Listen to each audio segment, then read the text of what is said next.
श्री गणेशाय नमः। नमस्कार मित्रों, मेरा नाम है ज्योति। एस्ट्रो तत्व चैनल पर आपका अभिनंदन है। और अभी तक आपने चैनल को सब्सक्राइब ना करा हो तो कर ले, जिससे आपको अपडेट मिलते रहे। और हमारे चैनल के सभी वीडियोस देखिएगा जरूर, और ज्ञानवर्धक वीडियोस के लिए हमारी प्लेलिस्ट जरूर देखें। इससे हमें प्रोत्साहन मिलता है नित नई जानकारी लेने का। आज इस वीडियो के माध्यम से हम सभी जानते हैं, जाने रोहिणी व्रत का महत्व और इस दिन से जुड़ी संपूर्ण जानकारी। जैन समुदाय का एक प्रमुख व्रत होता है रोहिणी व्रत। इस महीने में पड़ने वाला रोहिणी व्रत 10 सितंबर गुरुवार को मनाया जाएगा। धार्मिक मान्यताओं के अनुसार कुल 27 नक्षत्र होते हैं।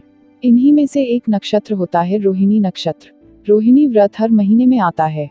रोहिणी व्रत का महत्व। रोहिणी व्रत पत्नियां अपने पति की लंबी उम्र की कामना के लिए करती हैं। इस व्रत के बारे में ऐसी मान्यता है कि जो कोई भी इंसान इस व्रत को रखता है, मां रोहिणी उस साधक के घर से कंगाली, गरीबी और दैख को दूर भगाकर उनके घर में सुख और समृद्धि की वर्षा करती हैं। रोहिणी व्रत की पूजा के दौरान लोग मां रोहिणी से प्रार्थना करते हैं कि हमसे हुई गलतियां माता रानी आप माफ करें और हमारे जीवन के सभी कष्टों को दूर करें। यह व्रत बिना भोजन खाए रखा जाता है, यानी कि इस व्रत में लोग अन्न नहीं खाते हैं। जैन लोगों के बीच इस व्रत की काफी मान्यता है। कहा जाता है जब सूर्योदय के बाद रोहिणी नक्षत्र अपनी प्रबल स्थिति में होता है, उस दिन रोहिणी व्रत किया जाता है। यह व्रत हर 27 दिन के बाद आता है, यानी कि एक साल में यह व्रत कुल 12 से 13 बार किया जाता है। एक वर्ष में कुल 12 या 13 बार आने वाले इस रोहिणी व्रत में भगवान वासुपूज्य की पूजा किए जाने का विधान है। इस व्रत को रखने वालों को इस बात का भी ध्यान रखना होता है कि यह व्रत कम से कम 3, 5 या 7 वर्षों तक लगातार किया जाना चाहिए। रोहिणी व्रत कथा। हस्तिनापुर नगर में वस्तुपाल नाम का एक राजा रहता था। राजा का एक मित्र था जिनका नाम धनमित्र था। धनमित्र के घर एक बेटी पैदा हुए, लेकिन इस बेटी के अंदर से हमेशा दुर्गंध आती थी। एक बार अमृतसेन मुनिराज राज्य में भ्रमण करने निकले।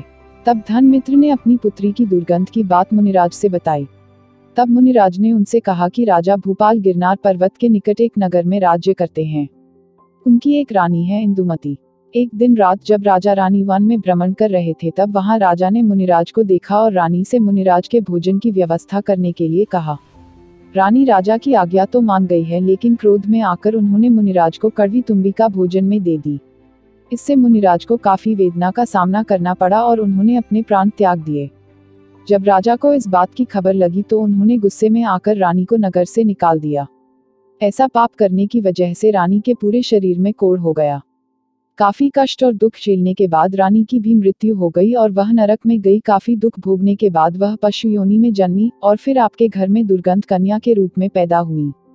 यह सारी बात सुनने के बाद धनमित्र ने पूछा कि ऐसा कोई उपाय बताइए जिससे मेरी बेटी का ये श्राप दूर हो सके। तब मुनिराज ने उनसे कहा, आप रोहिणी व्रत का पालन करें। प्रत्येक माह में मनाई जाने वाली रोहिणी नक्षत्र में व्रत और पूजन करें। उस दिन आहार त्याग कर और पूजा में समय बताएं।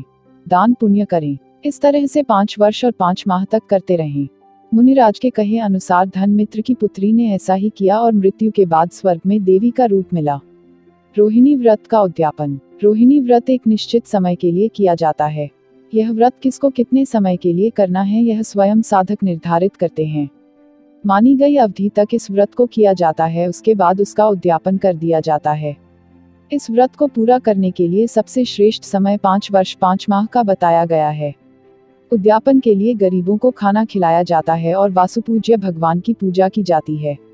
मित्रों, आपने इस चैनल को और भी ज़्यादा शेयर करें, जिससे औरों को भी जानकारी हो और हमें भी प्रोत्साहन मिले। तो मित्रों, हमारे चैनल एस्ट्रो तत्व में दी गई ये जानकारी आपको कैसी लगी, हमें कमेंट कर बताएं। चैनल को लाइक, शेयर और सब्सक्राइब करें, और हाँ, घंटी वाले आइकॉन को भी दबाएं। और चलते चलते खुश रहें, मस्त रहें, आबाद रहें, स्वस्थ रहें। धन्यवाद मित्रों।